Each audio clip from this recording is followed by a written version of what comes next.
বন্ধুরা কেমন আছো সবাই? আশা করছি অনেক ভালো আছে। নতুন একটা ভিডিওতে তোমাদেরকে অনেক অনেক স্বাগত জানাই। আজকে আমি যাচ্ছি হাটে সোনাকে রেখে, তো পুজোর কেনাকাটা করতে যাচ্ছি, এখন থেকে শুরু করে দিচ্ছি। আর হচ্ছে সোনাকে রান্না টান্না করা হয়ে গেছে, করে স্নান টান করে পুজো দিয়ে আর সোনা ঘুমাচ্ছিল। সোনা উঠলে ওকে খাইয়ে স্নান করিয়ে খাইয়ে দিয়েছি। ও কাকিমার কাছে থাকবে, আমি আর আমার মা যাবো আজকে হাটে। যেটা বলছিলাম, আমি আর মা যাবো আজকে হাটে। আর হলো সোনা বাড়িতেই থাকবে। তো আগের বার ওকে হাটে নিয়ে গিয়েছিলাম, নিয়ে গিয়ে খুবই ও তো কোলে থাকতেই চাইছিল না, সবসময় নিচেই। ওখানে তো হাটের মধ্যে ওকে ছাড়া সম্ভব না। আবার হাঁটতে শিখলে একরকম, যেহেতু হামাগুড়ি দেয়। তো এবার ভেবেছি আর একটু সময় যেহেতু লাগবে কেনাকাটা করতে, তো কী কী কিনবো না কিনবো সব কিছু তোমাদের সাথে শেয়ার করব। তো পুরো ভিডিওটা তোমরা দেখতে থাকো। আর তো আমার পুরো রেডি, আমি ব্যাগটা নিয়ে নিই। আর এদিকে আমার এগুলো তো কিছুতেই কমছে না, ভীষণই বাজে। একটু পাউডার দিয়ে নিলাম তার জন্য। যাই হোক, চলো দেখতে থাকো। তো বন্ধুরা, বাড়ি থেকে বেরিয়ে এই যে রাস্তায় এসে দাঁড়িয়ে আছি, আর অটো এসেছিলো, কিন্তু অটোয় মারাত্মক রকমের ভিড় ছিল, তো উঠতে পারিনি। তার জন্য একটা বোনে সাইকেল নিয়ে চলে এসেছি হাটে। তো আমি চালিয়ে আসলাম আর মা পিছনে বসেছিল। দেখো, হাটে কিন্তু 3-4টে এন্ট্রি গেট আছে, চারিদিক থেকে যাওয়া যায়। এই হাটটা কিন্তু খুবই বড়, আমার পক্ষে এই পুরো হাটটা ঘুরে তোমাদেরকে দেখানো অসম্ভব। তো আমি কী কী কিনবো সেটা তোমাদেরকে বাড়িতে গিয়ে দেখাবো। তো দেখো, প্রথমে কিন্তু সোনার জামা কাপড় দেখে নিয়েছি। তো ওখান থেকে পছন্দ হয়নি, তার জন্য এদিকে চলে এসেছি। এখানে প্রচুর দোকান বসে, প্রচুর। অন্য একদিন ফাঁকা টাইমে তোমাদেরকে দেখাবো, যখন ফাঁকা আসবো। এখন পুজোর সময় প্রচণ্ড রকম ভিড়, এত ভিড়ের মধ্যে আমার পক্ষে সম্ভব না পুরো হাটটা তোমাদেরকে ঘুরে দেখানো। তো দেখো, এই লাইনটায় চলে এসে, যেহেতু শাড়ি কেনার ছিল, শাড়ির দিকটায় চলে এসেছিলাম। আর এদিকে মেয়েদের জামাগুলো, বাচ্চাদের জামাগুলো যা সুন্দর দেখতে ছিল, কি আর বলবো। তো দেখো, আমি শাড়ি কিনে নিয়েছি একটা। আর এই লাইনটা কিন্তু পুরোটাই শাড়ি, এরকম প্রচুর শাড়ি দেখে কিন্তু চোখ ধাঁধিয়ে যাচ্ছিলো।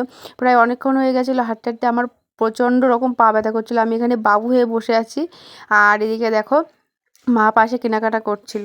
বাড়ি থেকে ফোন করলো যে সোনা উঠে পড়েছে, তার জন্য কিন্তু আমি একাই সাইকেলে করে চলে আসছি, আর মাকে কিন্তু রেখে এসেছি, মা অটোই করে আসবে। ফাইনালি বাড়ি চলে এসেছি। আর জামা কাপড় আর সোনা এদিকে।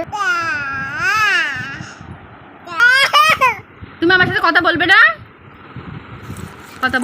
বাবুর বড্ড রাগ হয় যখন ওকে কোথাও না নিয়ে যাই।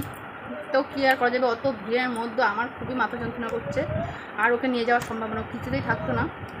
কিন্তু ওর এই রাগটাই তো যাই হোক, এরপর এক জায়গায় খেতে যাবো, তো দেখতে থাকবো। তারপরে দেখো বন্ধুরা, গুছিয়ে নিয়ে কিন্তু খেতে চলে এসেছিলাম। তো সেখানে কোনো রকম ভিডিও করিনি, তার কারণ আমার হাটে ঘুরে প্রচণ্ড কষ্ট হচ্ছিলো, তো ভিডিও করিনি। আর খুব জোর বৃষ্টি হচ্ছিলো, তার জন্য আর ভিডিও তো করাই হয়নি। আর বাড়ি এসে শোনা আমার সাথে আবার দুষ্টুমি করছিলো। তো চলো তোমাদেরকে ফাইনালি দেখিয়ে দিই পুজোর শপিং কী কী করা হয়েছে আপাতত। তো দেখো, এখানে সব কিছু জামাকাপড় আগে আমি কিন্তু ঢেলে নিচ্ছি। আর পাশে দেখো কেয়া বসে আছে, মা আছে, এই পাশে বৌদি আছে, সবাই দেখছিল জামাকাপড়। তো প্রথমেই দেখাই আমার কাপড়টা। এই কাপড়গুলো কিন্তু এখন সবাই দেখি পরছে, তো আমি একটা এই কাপড় নিয়ে নিয়েছি পুজোতে। আর এই কাপড়টা কিন্তু আমার শাশুড়ি মা আমাকে দিয়েছে। তো দেখো, কাপড়টা খুবই সুন্দর। এরকম কালারের কাপড় আমার নেই, তো আমি তার জন্য এরকম কালারের কাপড়ই নিয়েছি। তারপরে নেক্সট আছে, 2 ভাইয়ের জন্য 2টো প্যান্ট কিনেছে মা। তারপরে আমার বডির জন্য একটা কাপড় কিনেছে। অ্যান্ড তারপরে দেখো, সোনার জামা কিনেছি, খয়েরি কালারের জামা। তো জামাটা খুবই সুন্দর ছিল, কিন্তু সোনার গায়ে ছোটো হয়ে গেছে, এটা আবার এক্সচেঞ্জ করতে হবে। অ্যান্ড তারপরে দেখো, এদিকে আছে 2টো ব্লাউজ আছে, মায়ের একটা আর আমার একটা, মা কিনেছে সাদা আর আমারটা লাল। আর এদিকে আছে ভাইয়ের একটা গেঞ্জি, তারপরে সোনার আরেকটা জামা। এই জামাটা কিন্তু সোনাকে সোনা ঠাম্মি দিয়েছে। আর এদিকে সোনা ঠাম্মি যে টাকা দিয়েছিল সেই টাকাতে জামা কিনেছি। আর এদিকে দেখো, 6 পিস প্যান্টও কিনে নিয়েছি তার সঙ্গে। আর মা সোনার পাপার আর কাকার কিন্তু 2টো জামা কিনে দিয়েছে। দেখো, তো জামাগুলো এক্সচেঞ্জ করতে হবে, ছোট হয়ে গেছে। অ্যান্ড তারপরে দেখো, তো বন্ধুরা, এই লং কুর্তিটা কিন্তু মা আমাকে কিনে দিয়েছিল, এরকম আরও কিছু চুড়িদার কিনে দিয়েছে। তো আমাদের শপিং এটুকুই ছিল, নেক্সট আরও করবো, তোমাদেরকে দেখাবো। ভিডিওটা এটুকুই ছিল, ভালো লাগলে একটু লাইক করো আর চ্যানেলটিকে সাবস্ক্রাইব করো।